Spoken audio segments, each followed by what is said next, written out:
Glória a Deus, a paz do Senhor Jesus, igreja. Glória a Deus, como é bom estarmos aqui nessa noite. Amamos esse lugar, o lugar onde Deus é adorado, onde a sua presença se manifesta. Não há lugar melhor para estarmos do que estarmos aonde Deus está. Se você entende o privilégio dessa oportunidade de poder estar em um lugar onde Deus é adorado e onde Ele tem liberdade para ser Deus como Ele quiser ser, nesse lugar você vai levantar a sua mão e vai gritar assim, ó: ainda bem que eu vim, Jesus! E foi o Senhor quem nos trouxe. Todas as vezes que nós temos a oportunidade de estarmos na casa de Deus, buscando a sua presença, adorando Ele na beleza da sua santidade, todas as vezes, seja você que está em pé, sentado, na lateral, aqui fora, aonde quer que você esteja, todas as vezes que você pode estar num ambiente como esse, é um privilégio, e saiba que é um privilégio proporcionado pelo Espírito Santo. O homem não faz para Deus voluntariamente nada que coopere para o seu bem espiritual. Quando nós tomamos decisões e ações que glorificam a Deus, isto não é obra nossa, é obra do Espírito Santo. Camila, por que você está dizendo isso? Porque não importa a maneira como você está acomodado agora. O que eu preciso que você entenda é que se você está exatamente onde você está, o Espírito Santo está cooperando com você, para que você esteja no lugar certo, na hora certa, fazendo a coisa certa. Quem entendeu, diga amém. Amém. Diga assim comigo: eu estou no lugar certo. Ah, Camila, mas eu estou aqui fora. Rapaz, confia. Só confia. Diga assim: eu estou no lugar certo, na hora certa, fazendo a coisa certa. E aí, Camila, e daí? E aí que quando você está no lugar certo, na hora certa, fazendo a coisa certa, até o que era para dar errado na tua vida vai dar certo, porque você está alinhado com o céu nessa noite. Posso ouvir um amém? Quem entende isso consegue dar um graças a Deus? Amém. Abra comigo a sua Bíblia no Evangelho do Senhor Jesus, segundo escreveu João, capítulo de número 11. Foi a palavra que o Senhor me confiou para essa noite. Pastor Silas Filho, muito obrigada, sua vida nos abençoa muito. Essa casa está carregada da presença de Deus, viu? Pastora Raquel, Deus abençoe sua vida, minha amiga. Você é uma bênção. Quando eu falo o seu nome, o riso me é espontâneo e voluntário nos lábios. Você faz bem. Aonde você passa, você faz bem. Aonde você senta, você faz bem. Obrigado, porque desde que eu te conheço ao longo dos anos, eu posso testemunhar e dizer: você só me fez bem. Obrigada. João, capítulo de número 11. Aleluia. Gente, eu vou precisar beber bastante água hoje. Então, não me deixa numa situação desconfortável, porque como sou eu que estou pregando, quando a gente está ministrando a palavra, as atenções estão voltadas para quem está falando. Então, esse culto é de Deus, não é de ninguém. O culto é de Deus. Convém que Ele seja adorado.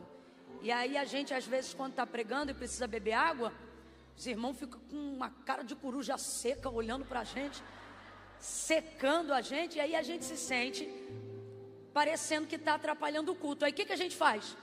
Às vezes deixa de beber água para poder não atrapalhar o culto, porque a sensação que dá é que a gente está atrapalhando.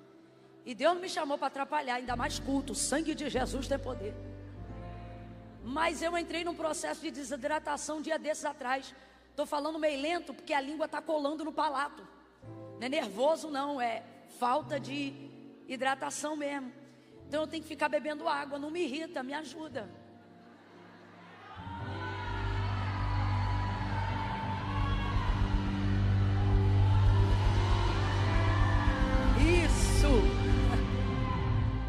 Que assim eu vou beber água, vou continuar pregando. Quanto mais eu bebo, melhor eu prego, porque aí a língua não fica colada. E aí dá tudo certo. Glória a Deus. Quem achou, diga amém. Amém. João 11. Vamos ler alguns versículos, começando pelo verso 1. Diz assim o texto sagrado: estava enfermo certo Lázaro de Betânia, aldeia de Maria e de sua irmã Marta. Versículo 3. Mandaram as irmãs de Lázaro dizer a Jesus: Senhor, aquele a quem amas está enfermo. Quando Jesus ouviu isso, ele disse: esta enfermidade não acabará em morte, mas é para a glória de Deus, para que o Filho de Deus seja por ela glorificado. Jesus amava a Marta, a sua irmã e a Lázaro. Porém, quando ouviu que Lázaro adoecera, ficou ainda 2 dias no lugar em que ele estava. Versículo 17. Quando Jesus chegou, já fazia 4 dias que Lázaro havia sido sepultado. Betânia distava a cerca de 15 estádios de Jerusalém, e muitos judeus tinham ido visitar Marta e Maria para consolá-las acerca do seu irmão Lázaro. Ouvindo Marta que Jesus vinha, saiu-lhe ao encontro. Maria, porém, ficou em casa. Disse Marta a Jesus: Senhor, se tu estivesses aqui, meu irmão não teria morrido. Mas ainda agora eu sei que tudo o que pedires a Deus, Ele te concederá. Respondeu Jesus: teu irmão ressuscitará. Respondeu Marta: eu sei que ele ressurgirá na ressurreição do último dia. Então disse Jesus: eu sou. Meu Deus do céu. Eu quero que você diga isso comigo nessa noite. Diga: eu sou. O que Jesus disse? Ele disse: eu sou. Eu sou a ressurreição e a vida. Quem crê em mim, ainda que esteja morto, viverá.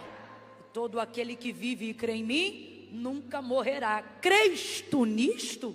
Ele perguntou para ela. Aí ela disse: sim, Senhor, creio que tu és o Filho de Deus, que havia de vir ao mundo. Diga amém por essas palavras. Pai, em nome de Jesus, nós estamos aqui diante da tua presença. Nós glorificamos a oportunidade que temos de sentir o Senhor em nosso meio. Obrigada, Espírito Santo, porque o Senhor está aqui. A ti seja a honra, a glória, o louvor. Continua ministrando no nosso coração o teu querer e a tua vontade. Manifesta a soberania do teu querer. Faça como tu quiseres. Os nossos corações se inclinam agora em oração, para clamar pela tua direção, para clamar pela tua presença. Senhor, nós não viemos aqui por causa de ninguém a não ser o Senhor, porque o homem não tem coisa alguma se do céu não lhe for dado. Se o Senhor não nos enviar resposta pela tua palavra, não importa quem seja o pregador, ele ficará envergonhado, porque o homem não tem coisa alguma se do céu não lhe for dado. Não importa quem seja o cantor, se o Senhor não ministrar nos corações, o homem ficará humilhado, porque o homem não tem coisa alguma se do céu não lhe for dado. Estamos aqui porque acreditamos que neste lugar, em oração e em adoração, tu envias resposta, tu traz cura.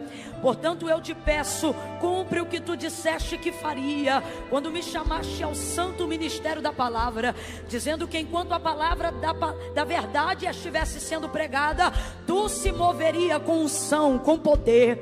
Aonde houver alguém enfermo, que haja cura. Aonde houver alguém triste, que haja alegria. Que a depressão perca o espaço nessa noite, que a síndrome do pânico bata em retirada com medo da tua presença. A síndrome do pensamento acelerado caia por terra. Organiza os nossos pensamentos. Aonde houver alguém com o coração angustiado, aflito, agora mesmo, enquanto eu estou orando, nós te pedimos, Senhor, acalma toda a alma que agora está subordinada à tua palavra. Fala, fala, fala e tem de nós misericórdia. Este é o clamor do Aviva Taquara nesta noite. Fala conosco, Porque quando tu fala,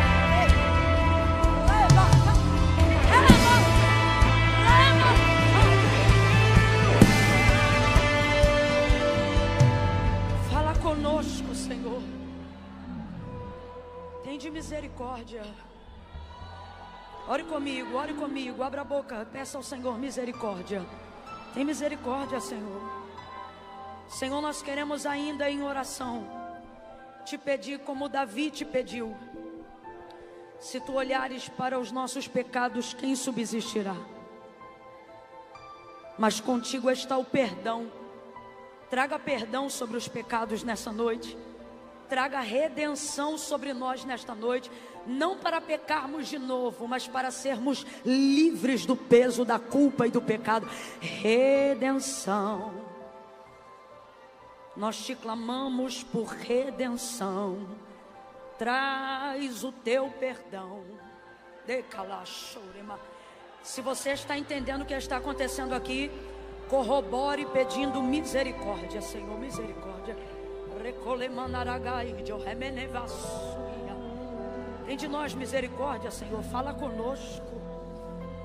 Porque a tua voz é ouvida pelo vento, é ouvida pelo mar. A tua voz está sobre as águas, acima dos céus. Basta uma palavra. Queremos a fé do centurião nesta noite. Ajuda-nos na nossa pequena fé. Nos dá uma fé grande como a do centurião. Uma palavra, apenas uma palavra. Senhor, eu pregarei 30, 40 minutos, mas nada disso importa, porque basta uma palavra, uma palavra, uma palavra, basta uma palavra.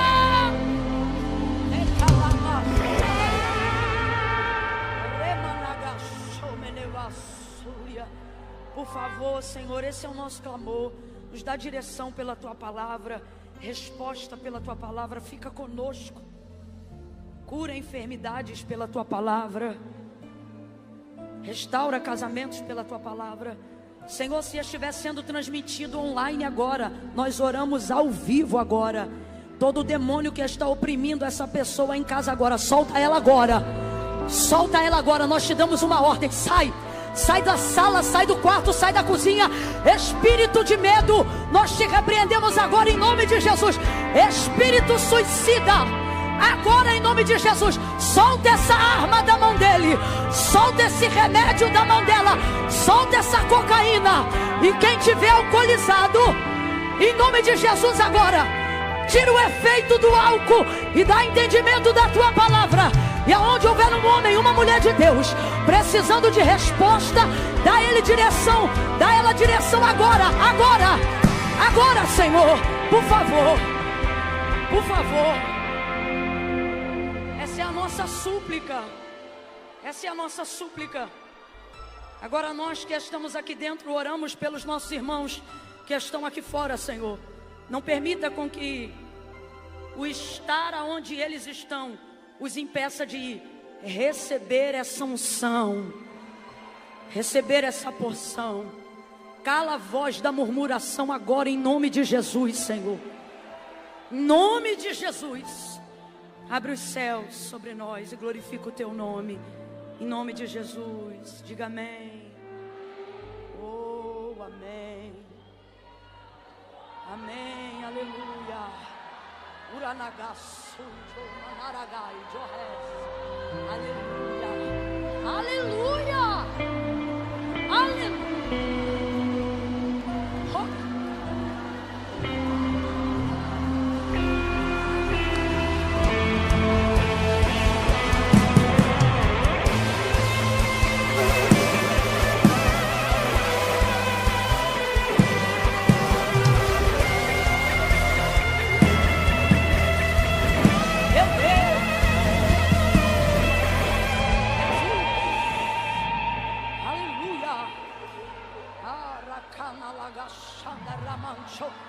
Ai, Camila, cale a boca e pregue logo. Meu irmão, você pode até calar minha boca, mas você não cala o mover do Espírito. A obra é dele, a igreja é dele, o povo é dele, o coração é dele. Ele faz como ele quer.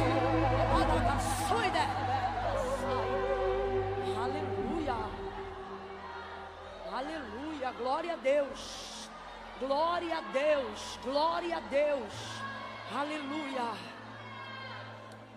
aleluia.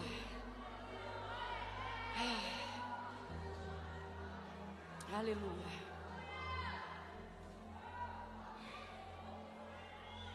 O Senhor vai corrigir algumas coisas na nossa frustração e na nossa expectativa hoje. Só tem frustração quem tem expectativa.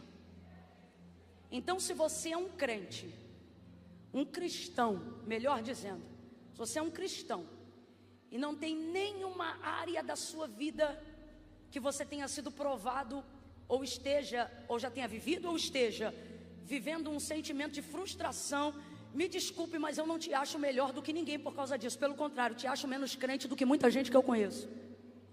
E por que eu estou dizendo isto? Porque a Bíblia fundamenta o princípio da fé, como ela nasce, aonde ela mora e o que ela significa.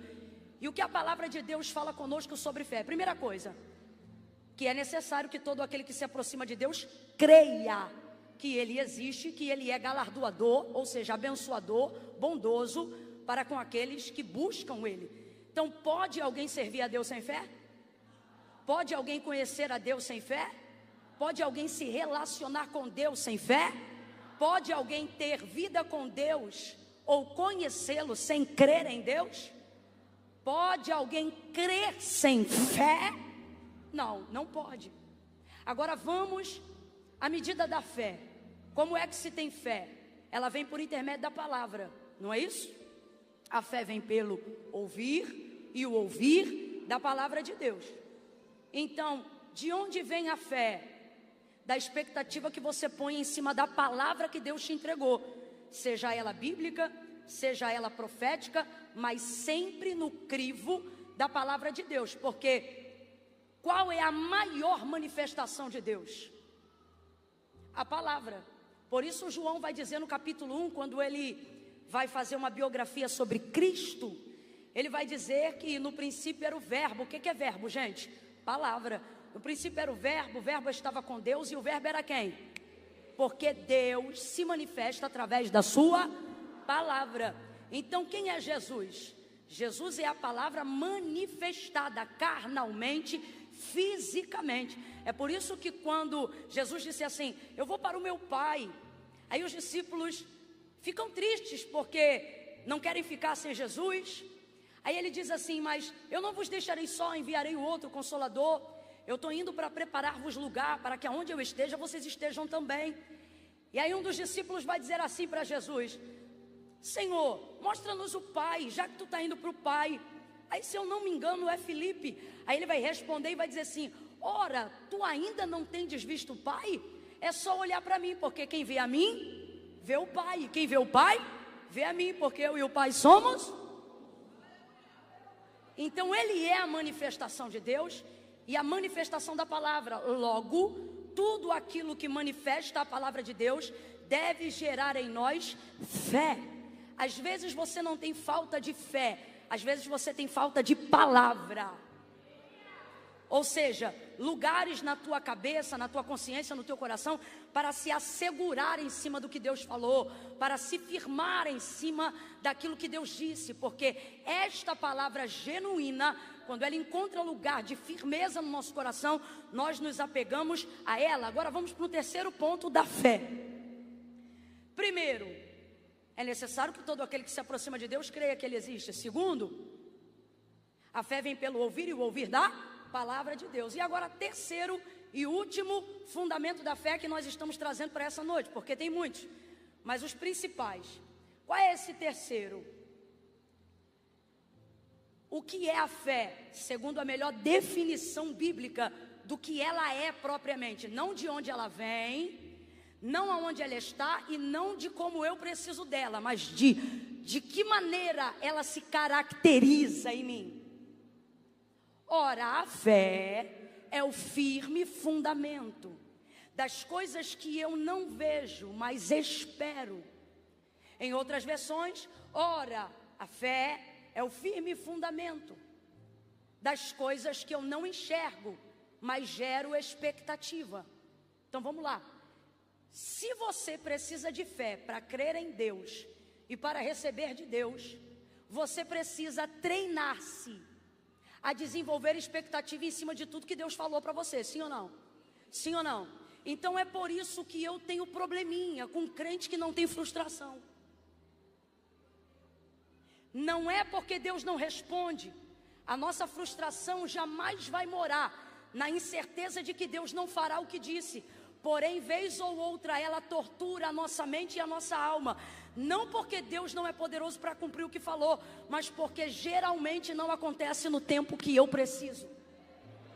Então, as nossas tribulações, as nossas angústias e sim, as nossas frustrações, porque dificilmente você encontrará alguém que não já sentiu ou teve um sentimento, ainda que momentâneo, de frustração, sendo este homem, esta mulher, um cristão verdadeiro. O que isso significa? Significa que aonde há frustração, houve expectativa, senão em Deus, no tempo de Deus.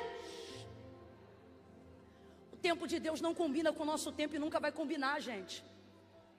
Como é que a gente vai entrar numa cartilha de um Deus que 1000 anos para Ele é como um dia, e um dia para Ele é como se fosse 1000 anos, porque para Ele não faz diferença, porque Ele é eterno, e Ele lida, Deus é claro, Ele lida com as coisas de uma maneira completamente diferente da nossa.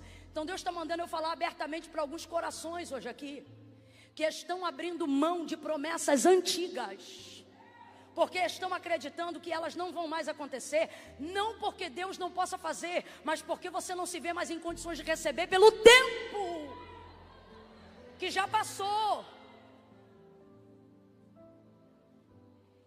E por que Deus me levou a essa palavra nessa noite? Porque Deus está dizendo que Ele já não vê mais no seu coração o peso da perda, do que você já não faz mais questão de receber, mas o peso da perda da intimidade do relacionamento que você tinha quando esperava. Camille, tem diferença? Tem diferença. Vou te trazer um exemplo muito rápido, só para a gente poder entrar dentro do texto. Abraão recebe de Deus uma promessa. Deus falou que vai dar para ele um filho chamado Isaac. Só que ele espera muito tempo, ou espera algum tempo, a gente não sabe. E aí vai aceitar a ideia de Sara, que era a esposa dele, colocar Agar, que era a serva dela, na cama de Abraão, para que dele nascesse o filho da promessa. 25 anos mais tarde vão se passar.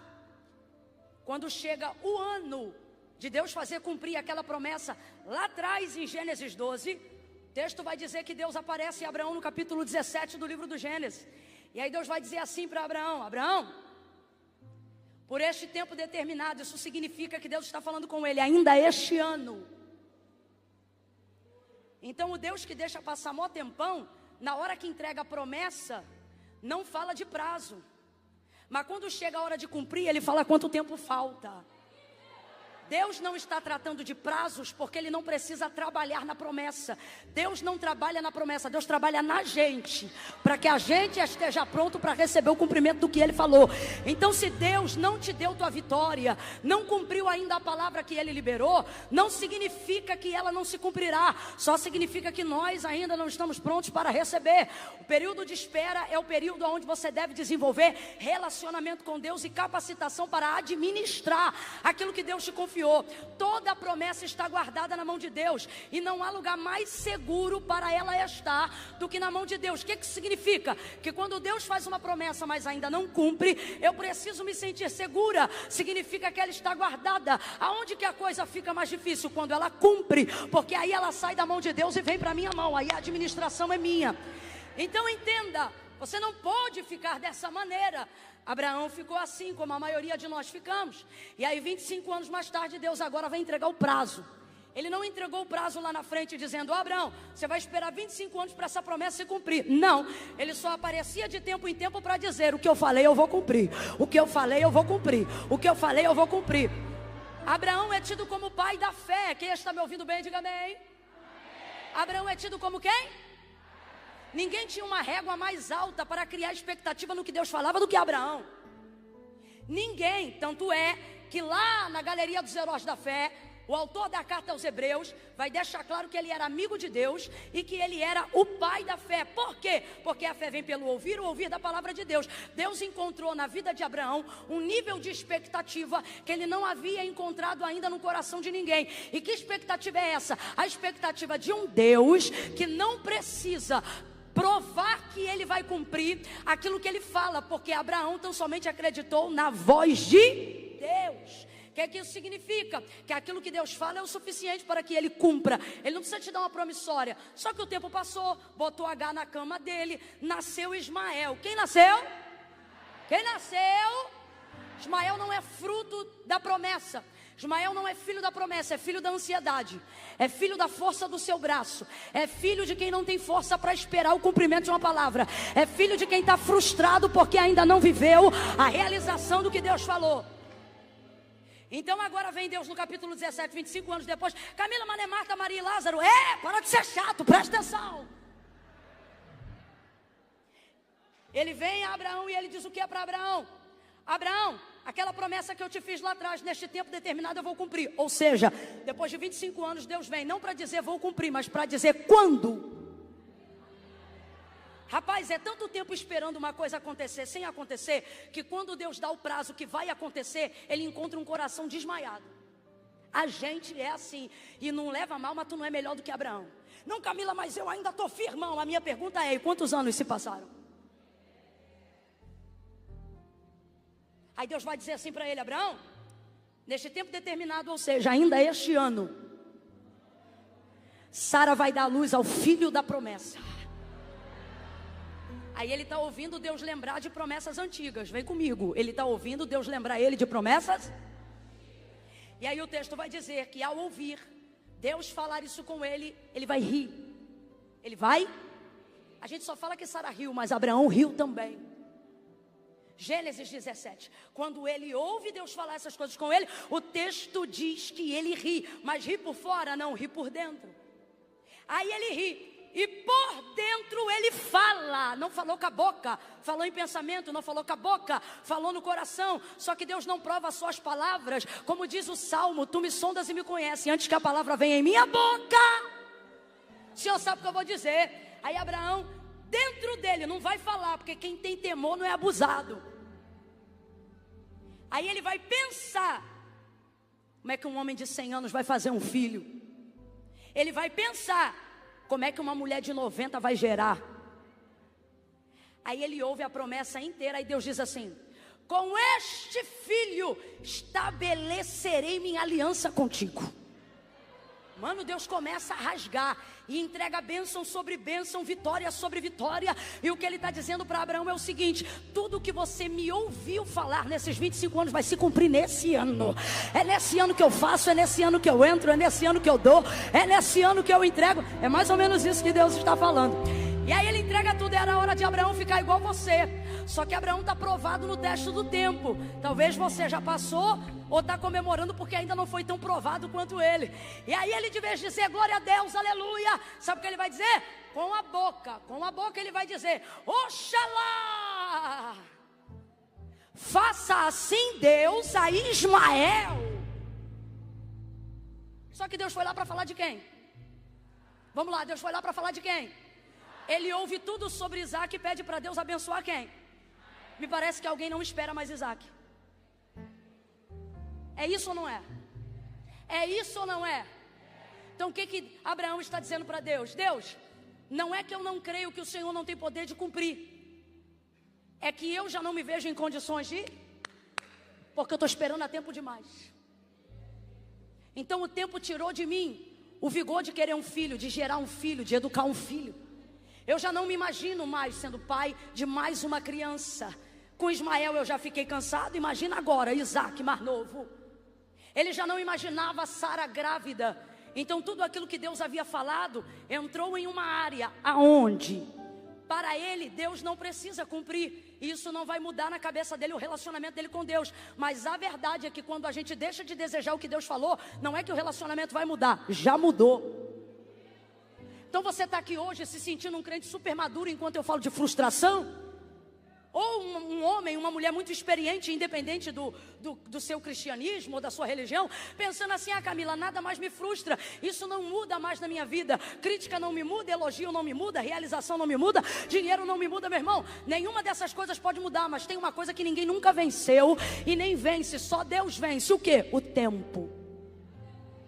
Ao ponto que Salomão vai dizer: não é dos mais velozes a corrida, nem a vitória é dos fortes. O que vai determinar quem vence e quem não vence, ele vai dizer: todos estão subordinados ao tempo e à ocasião. Então, de quem é a vitória? De quem sabe administrar o tempo e entender a ocasião. De quem é a vitória? De quem tem paciência com o tempo e compreende a circunstância da ocasião. Por isso Davi dizia: esperei. Mas ele dizia: frustrado não, com paciência. O que ele está dizendo? Eu não abro mão daquilo que eu recebi. Eu quero derramar sobre a sua vida, na autoridade do nome de Jesus agora, uma unção de Caleb. Para quê, Camila? Tua idade não vai roubar o vigor da realização da promessa que Deus fez. Não importa quanto tempo está passando, Deus me trouxe aqui nesta noite para te dizer: a cura da tua mágoa, a cura do teu dissabor, a cura que esvaziou a tua fé de expectativas no futuro, está aqui nessa noite. Jesus vai entrar na tua aldeia. Jesus vai entrar na tua aldeia para dizer: não é no teu tempo, é no meu, mas isso não vai mudar o que eu vou fazer. Há na minha boca uma palavra profética. Se você é profeta, repita ela para quem está do teu lado e diga assim: Deus, diga, Deus não veio falar. Diga, Deus veio fazer. Olha para mim. É por isso que Deus tem andado calado com você nesses dias. Deus não veio falar das promessas, Deus veio cumprir promessas antigas. Não, eu não estou falando isso porque eu quero, não. Eu estou falando porque Deus está mandando. Você diz: Senhor, está diferente, está estranho, está esquisito. Ele diz: mas vai melhorar. Nosso relacionamento vai voltar a ser de intimidade. Quando você entender que eu não deixei para trás nenhuma linha que você escreveu, quando anotou a promessa que eu te entreguei. Oh, meu Deus. Eu quero que você abra a boca comigo e diga assim: intimidade. Você vai entender já já. Apenas reproduza, diga: intimidade. Diga mais forte: intimidade.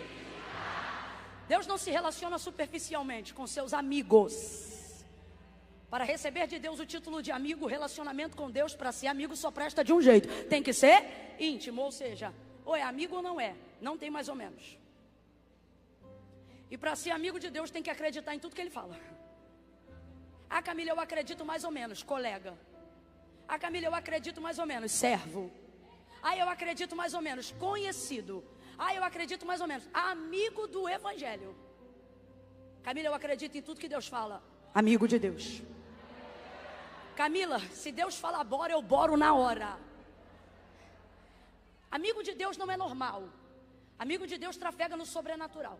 Quando você vê um profeta meio doido fazer o que ninguém tem coragem, pode ter certeza: na terra alguém diz maluco, e Deus diz: meu amigo, a tudo que eu mando. E sereis meus amigos se fizerdes o que eu mando. São palavras de Jesus. Intimidade não se conquista com Deus da noite para o dia, porque se nós estamos subordinados ao tempo, Deus também usa o tempo para construir relacionamento.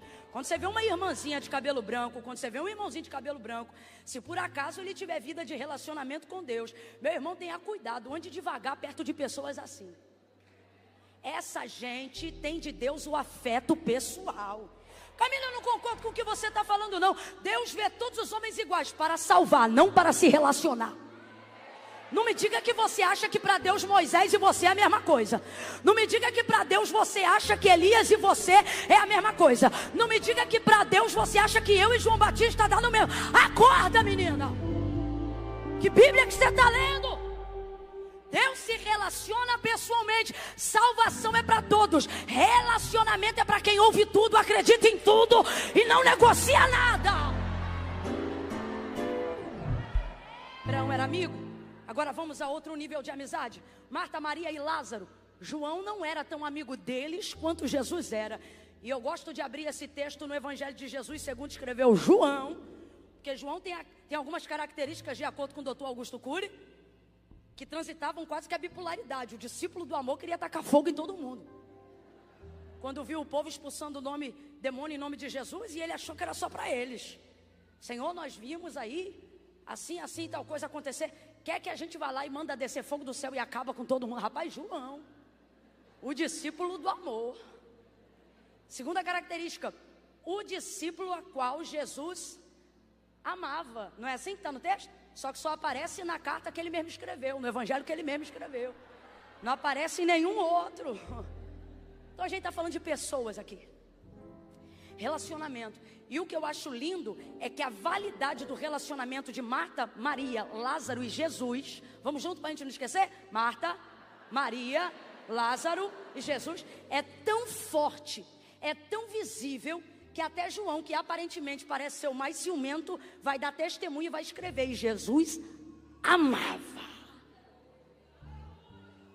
Jesus amava. Não é Jesus que está dizendo escreva aí. Você sabe que não é assim que foram construídos. Não é Jesus que está dizendo. Não, é João que está vendo que a aliança é tão forte que ele vai respaldar tudo o que está acontecendo no amor. Jesus amava Marta, Maria e Lázaro. Que se há registrado no texto sagrado, é a casa que Jesus mais visitou espontaneamente. Significa que nem todas as vezes que ele foi lá para fazer alguma coisa, mas o texto deixa claro, ele ia lá porque o fato de acontecer alguma coisa era simplesmente por ele ser o Filho de Deus.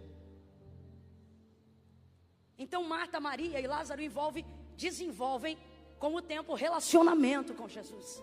E eles viram amigos. Eles viram amigos.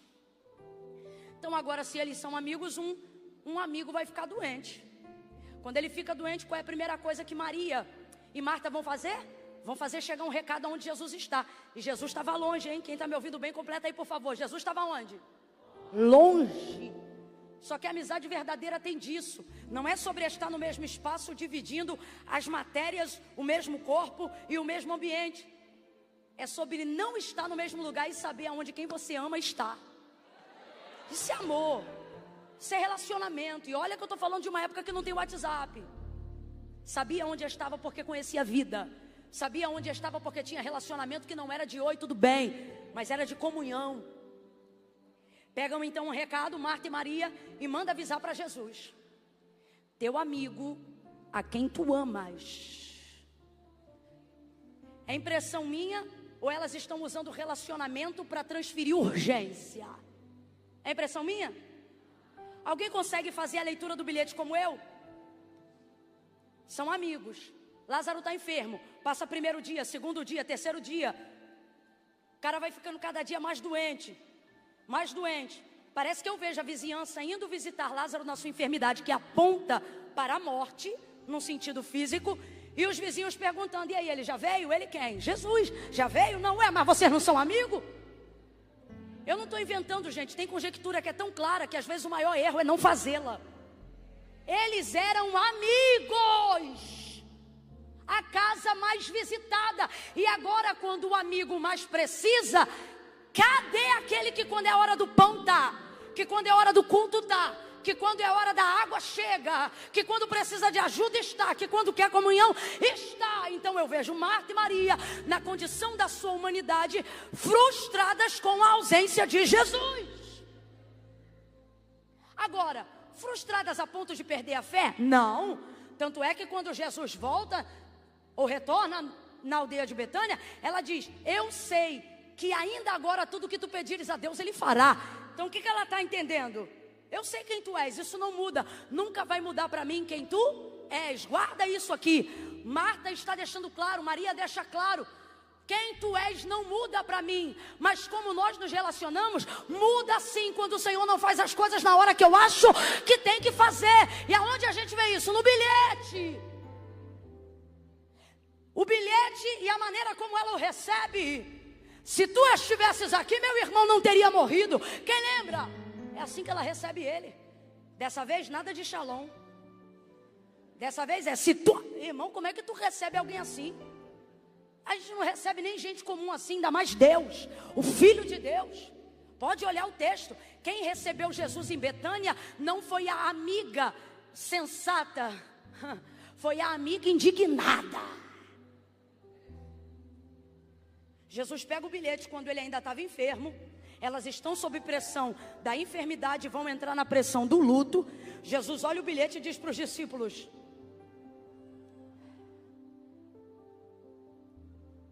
nada. Ele fecha o bilhete e não vai. Então os discípulos ficam com ele onde eles estão. E Lázaro morre. Ficou mais 2 dias Jesus aonde estava. Ele sabia, só faltam mais 2 dias para ele morrer. E mais 2 dias, mais um dia para eu caminhar e chegar lá. Por isso que quando ele chega, Lázaro já estava sepultado há quantos dias? Há quantos dias? Aí Jesus, agora que Lázaro morreu, vai para a aldeia de Betânia. Ele diz para os discípulos, guarde isso. Ele diz para os discípulos: Lázaro, nosso amigo, dorme, mas eu vou ressuscitá-lo. Aí os discípulos, que da última vez que passaram lá foram arrebentados pelos fariseus, dizem assim: Senhor, se ele dorme, deixa ele descansar. Rapaz, a gente é terrível. Senhor, se ele dorme, deixa ele lá, que ele vai melhorar. Aí Jesus vai falar categoricamente: Lázaro, nosso amigo, está morto, mas eu vou ressuscitá-lo. Então Jesus sabe, Lázaro está morto. Vamos lá, Lázaro está? Lázaro está? Só que Jesus também diz: mas eu vou ressuscitá-lo. Então diga para mim, Jesus precisa do apoio ou da fé. Guarde isso, por favor. Jesus precisa do apoio ou da fé de alguém para ajudar ele a cumprir uma decisão que ele já tomou. Vamos falar rasgado então, que é para geral entender. Se Jesus disse eu vou ressuscitá-lo, ele vai usar a fé de alguém para isso? Se Jesus disse eu vou ressuscitá-lo, ele precisa do apoio dos discípulos para isso? Se Jesus disse eu vou ressuscitá-lo, ele precisa da fé de Marta e Maria nele para fazer isso? Ele não precisa da fé de ninguém para fazer isso, porque o texto deixa claro que era uma decisão que ele já havia tomado sozinho. Lázaro está morto, mas eu vou ressuscitar. O que para Marta e Maria é luto, para ele é uma estratégia e um plano criado desde o princípio. Então o plano está bolado, está tudo armado e ele não precisa de ninguém para nada. Agora ele vai entrar na aldeia de Betânia para executar o plano que foi arquitetado só entre ele e o Pai.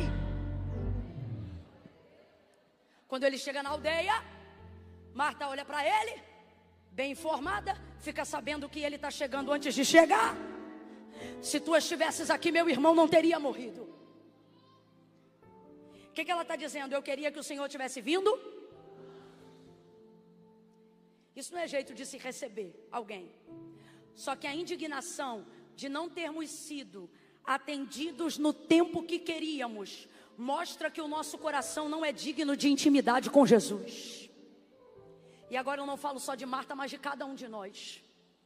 É por isso que o amor dele por nós sempre será maior do que o nosso amor por ele, porque ele sabe quem nós somos e mesmo assim segue nos amando. Se tu estivesses aqui, meu irmão não teria morrido. Marta está dizendo o seguinte: para mim, baseado pelo que a gente construiu até hoje, o Senhor tinha que ter chegado aqui antes. Agora eu vou parafrasear, não é a Bíblia quem está dizendo, eu vou parafrasear.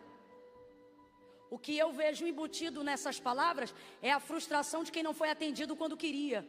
Não ser atendido quando queria é tão ruim quanto ser atendido fora do teu tempo. Por quê? Não ser atendido quando queria é ficar envergonhado diante de algumas pessoas que esperavam que o seu relacionamento com Deus tivesse te dado socorro mais rápido.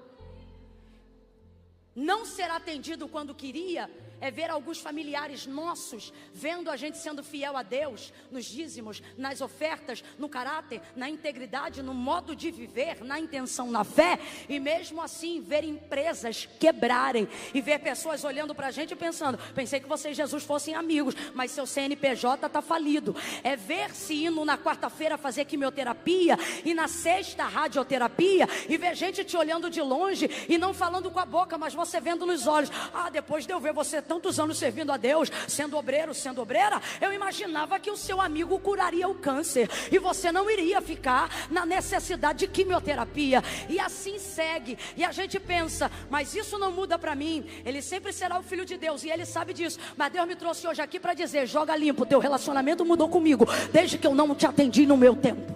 Ou melhor, no seu tempo. Mudou. Quando você orava dizendo: Senhor, livra da maconha, quebra o vício, e da maconha ele foi para a cocaína. Aí você continuou a campanha, mandou o recado: Senhor, é o meu filho, ele não te serve, mas eu te sirvo. É a minha filha, ela não te busca, mas eu te busco. E como a cananeia você seguia: filho de Davi, tem misericórdia de mim, liberta, alcança. Mas da cocaína foi para o crack, e de lá para cá você parou de orar. Mas lá atrás Deus já havia dito: não é drogado, é evangelista. Não é drogado, é evangelista. Só que a promessa perdeu força. Você se desviou? Não.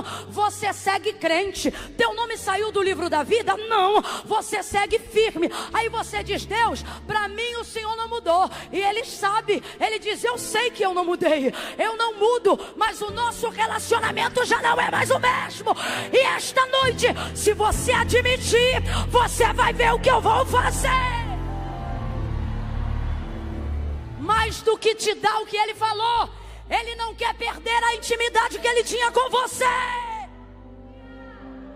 Você focou no cumprimento do que Ele ia fazer, e Ele só focava no relacionamento de vocês, enquanto Ele não fazia o que você queria. Quando Deus chamou Abraão, Abraão era um servo. Pode olhar os primeiros capítulos do relacionamento de Abraão e Deus. Quando Abraão começou a caminhar com Deus, ele era tido como servo. Abraão, meu servo. Mas depois de 25 anos, pode olhar, o texto não vai mais dizer que Abraão era só servo, mas ele vai dizer que Abraão era de Deus amigo. O tempo que para você é tortura e frustração, para Deus é relacionamento de intimidade. Então Ele só coloca no lugar do tempo de espera pessoas que Ele sabe que pode usar esse tempo para desenvolver com elas relacionamento. Qual era a casa que Ele mais amava? A casa de Marta, Maria e? Que casa melhor Ele poderia escolher para num primeiro momento frustrar, para depois realizar, senão a casa de amigos que eram íntimos.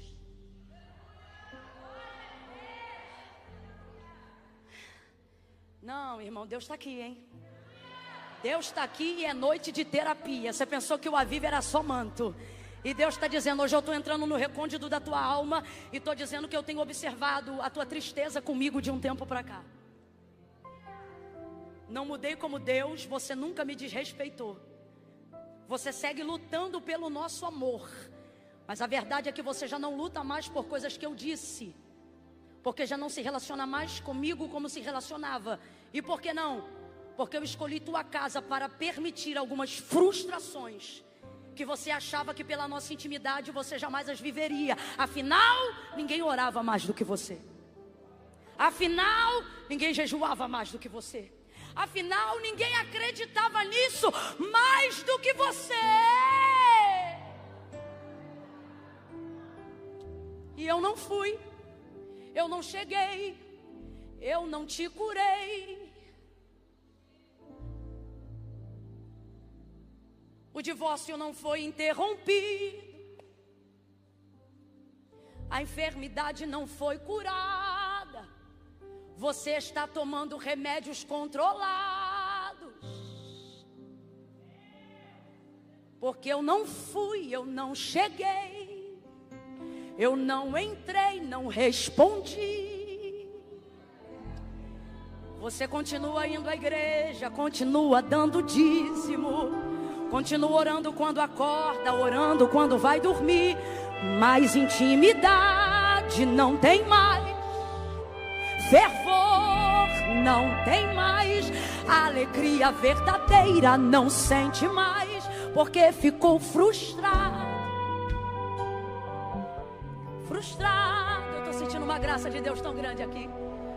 O Senhor está dizendo: você pode decidir não se relacionar mais com seus amigos, Você pode decidir não se relacionar mais com alguns parentes, mas você não pode fazer uma aliança comigo e deixar ela embaçada. Eu vou voltar, eu vou polir.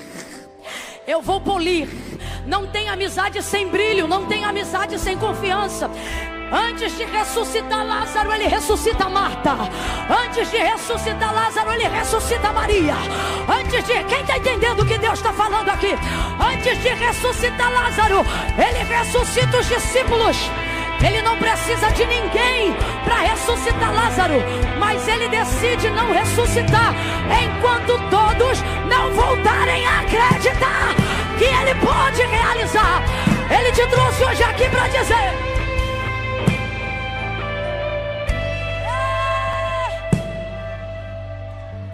lá na sepultura tem bicho, mas aqui também tem cheiro de morte, tem cheiro de luto. Marta acha que é quando a pedra da sepultura é arrolada que o cheiro da putrefação vai sair. Só que Jesus já está sentindo o cheiro da morte muito antes da entrada da aldeia de Betânia. Morte espiritual, morte do fervor, morte da aliança, morte da intimidade. Gente! Só que Deus nos trouxe nessa noite para dizer: não perdi Lázaro e não vou perder você. Então você vai olhar para alguém agora com um olhar terno e profético e vai dizer para essa pessoa: Deus não perdeu nada. Fala, Deus não perdeu nada. Deus usou o tempo. Diga: Deus usou o tempo para promover nossa amizade. Alguém está entendendo o que Deus está falando aqui? Deus não se esqueceu da tua casa. Camila, mas está tão difícil que parece que Ele esqueceu. Ele não esqueceu, Ele escolheu. Ele não esqueceu, Ele escolheu. Você está passando o que está passando, não é porque foi esquecida, é porque foi escolhida. Você não está passando o que está passando porque foi esquecido, está passando porque foi escolhido. Ele sabe em quem Ele pode. Ele sabe com quem Ele pode. Quem está entendendo, bata no peito e diga: comigo Ele pode. Comigo Ele pode. Comigo Ele pode. Aleluia. Aleluia.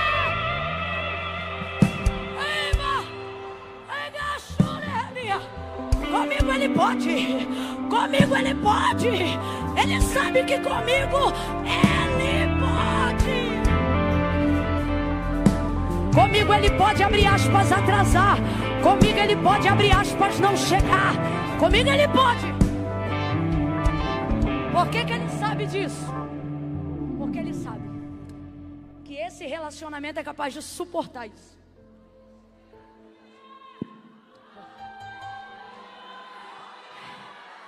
Vou te dar alguns segundos só para pensar no que você tem passado. Vou te dar alguns segundos só para pensar em tudo que você tem atravessado. E ao final dessa reflexão, veja se vocês chegaram a uma intimidade o suficiente para que nessa noite você encerre esse momento da palavra. Ao invés de dizer: Ele me deixou, você entender que na verdade Ele só está fazendo isso com você porque te escolheu, não porque te esqueceu. E por fim, ao invés de responder: não aguento mais, eu espero que depois dessa reflexão você saia daqui nessa noite dizendo assim: Ele sabe que comigo Ele pode. Porque Ele sabe que Ele vai me humilhar e eu não vou largar. Ele vai me abater e eu não vou deixar. Ele sabe. Ele sabe que no fim eu corro para Ele. Ele sabe que no final de tudo eu desço é para Ele. Eu até me revolto, quebro uns pratos, mas depois eu volto para Ele. Porque tudo que eu tenho é Ele. Quem conheceu Ele não vive sem Ele. Eu respiro por Ele, eu dependo dEle, eu espero nele. A paz que minha alma procura está nele. É nele que eu vivo, é nele que eu existo, por Ele subsisto. Se eu como é porque Ele manda, quando sou provado é porque Ele prova. Quando eu estou no chão, não é o diabo me humilhando, é Deus me abatendo. Porque comigo Ele sabe que Ele pode. Pode me abater, pode me humilhar, pode me perseguir. Ele pode. Comigo Ele pode fazer o que quiser. Porque no nosso relacionamento, Ele sabe que a nossa intimidade sustenta a ausência de explicações. Olha pra cá. Não é todo relacionamento que tem força para sustentar a ausência de explicações. Irmão, tem que ser muito amigo para fazer uma coisa que você sabe que o outro não vai compreender, mas você não vai precisar se explicar e a amizade vai continuar. Tem que ser muito amigo. Só que Jesus me trouxe nessa noite aqui para dizer: eu sou esse tipo de amigo.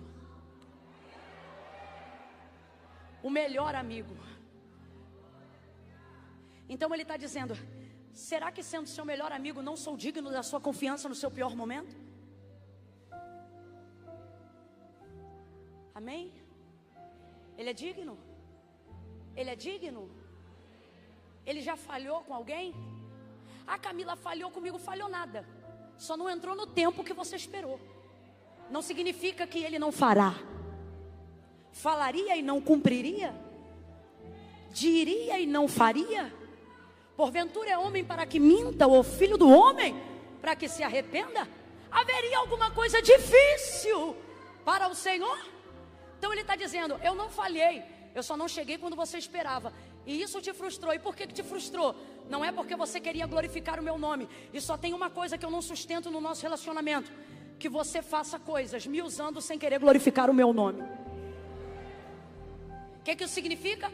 Não veio no teu tempo para te mostrar que isso nunca foi sobre você. Agora vamos jogar limpo. Vamos jogar limpo.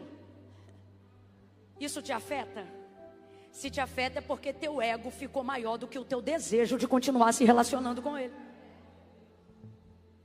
Agora, se isso te confronta e faz você mexer aí nas coisinhas da tua cabeça, então você está vendo que em algum momento você usufruiu de tanta intimidade que começou a achar que tinha autonomia para ser mais especial do que outros, a ponto de Deus fazer por você coisas que Ele não queria fazer naquele tempo, mas Ele vai fazer só para agradar você. Então em algum momento você esqueceu que nada disso nunca foi sobre, porque dele, por Ele e para Ele. E isso não deve nos entristecer, isso deveria nos alegrar. Porque ficaria claro que nós estamos honrando a confiança que de certa maneira Ele também depositou em nós. Que é qual? Senhor, nosso relacionamento sustenta isso. Pode me usar para ser palco da tua glória. Então não precisa fazer na minha hora, não precisa fazer do meu jeito. Porque se o nosso relacionamento sustenta que mesmo o Senhor sabendo que é melhor do que eu ainda deseja se relacionar comigo, o mínimo que eu posso oferecer é te dar confiança e dizer: pode usar minha casa, pode usar meus filhos, pode usar a minha vida e fazer como tu queres, não como eu espero. Gente, isso aqui é muito sério. Não finja que você está aceitando se teu coração estiver rejeitando essa palavra. Antes de aceitar, apresenta para Deus o teu coração nessa noite de Jesus. O ego aqui está grande, porque essa palavra eu não estou gostando, porque eu queria sim, e tu tinha que ter feito sim. E Deus está dizendo: é por isso que eu não fiz. Porque em algum momento você usufruiu de tantos benefícios, de tantos privilégios, que você começou a achar que em algum momento isso deveria ser sim sobre você, sobre a sua fidelidade, sobre a sua devoção, sobre as vezes que você entra na escala de trabalho na igreja, sobre o quanto você lê a Bíblia mais do que outras. Tá entendendo? Tá acompanhando? Ou eu tô viajando aqui sozinha? Amém? Então chegou num outro tempo, pegou uma coisa antiga lá de trás e trouxe para frente. O que? A fé de Marta. Se tu estivesses aqui, meu irmão não teria morrido. Então o que ela está dizendo? Eu queria que tu tivesse vindo. Só que ele chega na hora e diz assim: Marta, teu irmão vai ressuscitar. Aí ela sai do passado e vai direto para o futuro. Ela diz: eu sei, naquele grande dia. Só que Jesus não veio falar de passado e nem veio falar de... Ele veio falar de quê?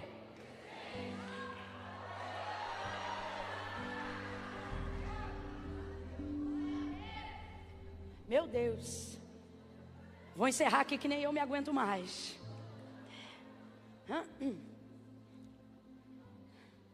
Veja como ela é rápida para falar de passado. Se tu estivesse aqui, meu irmão não teria morrido. O que ela está dizendo? Eu creio que se tu tivesse chegado antes, meu irmão não estava morto. Marta é rápida para lembrar a fé que ela tinha no... Eu estou, irmão, cabeluda, porque careca eu não fico, em nome de Jesus.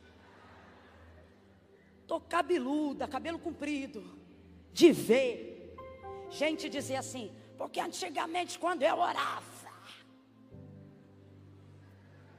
porque Deus, olha quando eu falava com Deus, e naquele tempo você é bom, é rápido de falar de como Deus era e de como você era no passado, de como tinha fé no passado, de como era cheio do Espírito no passado. Ainda bem que o clamor é aviva, aviva, aviva.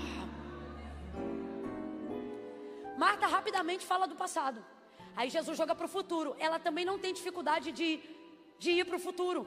Eu sei na ressurreição daquele dia. Então ela crê e ela vai rapidamente para o futuro. Quem ainda está comigo, gente? Aguenta mais 10 minutinhos, diga eu aqui. Ela vai rapidamente para o futuro. Eu sei, naquele dia, olha aqui, naquele dia o Senhor vai fazer isso com todo mundo. Olha como é que o relacionamento já não é mais o mesmo, porque a gente só vive nessas duas versões. Ou Deus é exclusivo para mim, ou eu me acostumo a adorá-lo entendendo que Ele é o Deus de todo mundo e não individualizo mais a nossa relação. Ela vai de um extremo ao outro. Se não fez para mim, não deixa de ser Deus, mas também não faz para mim, é sinal que eu sou igual a todo mundo. Ô gente, para pensar. Se tu estivesses aqui, então antes eu queria que o Senhor agisse diferente comigo, porque o Senhor sabe que nossa casa é diferente contigo. Aí Jesus diz, vou ressuscitar. Eu sei, na ressurreição daquele grande dia. Ou seja, já não acredito que Ele faz coisas só para mim. Eu vou seguir adorando a Ele. Estou falando da gente, não de Marta. Entendendo que o que vier sobre mim é a mesma coisa que vai vir sobre todo. E Deus está dizendo, não, eu voltei aqui para te lembrar que a gente tem uma relação. Então eu não vim falar de passado, não vim falar de futuro, eu vim falar de... E se eu te disser que isso não é sobre Marta, é sobre nós nessa noite? Você está aqui dizendo, eu queria, se o Senhor tivesse falado, se o Senhor tivesse me livrado, se o Senhor tivesse... E o Senhor está dizendo, nada do que você não me viu fazer antes me impede de fazer o que eu vou fazer agora, me impede de fazer o que eu vou fazer esse mês. Meu Deus, levanta a mão direita, o mais alto que você puder, vai. Creia nos seus profetas e prosperareis. Levanta a mão direita, bota a esquerda na mesma altura, bota a esquerda na mesma altura. Quem crê não baixa não. Eu vou contar de 1 a 3, quando eu disser 3, tu vai botar a mão no ombro do irmão e vai dizer assim para ele, é agora, o tempo de Deus é agir agora. Espera que eu vou contar até 3. 1, nada do que você não viveu antes vai te impedir de viver o que você vai viver agora. 2, você não é todo mundo. Este ano ainda Deus vai te dar sinais que o relacionamento de vocês não mudou. 3, bota a mão no ombro do vizinho e diga, é agora, é agora, é agora. Eu sinto de poder liberar isso. É para este ano que promessas antigas se cumprirão. Alguém reage, alguém reage. Quem não vai deixar a peteca cair, quem não vai deixar a expectativa baixar, quem não vai deixar a frustração falar mais alto do que a razão da vossa fé.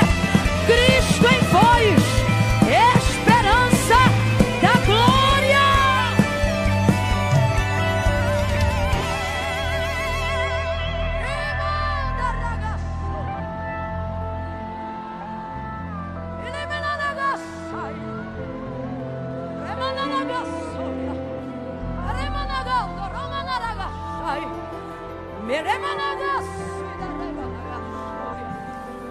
Maravilhoso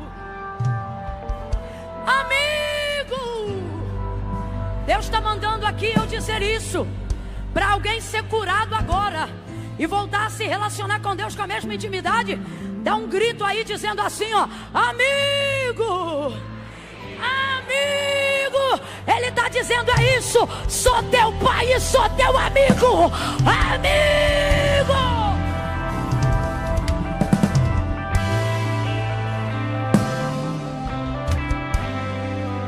Não vamos deixar de ser amigos. Senta só mais 5 minutinhos para não cansar. Amigo. Vai sentando, falando com Ele. Fala com o Espírito Santo agora. Diga: amigo, amigo, amigo Espírito Santo.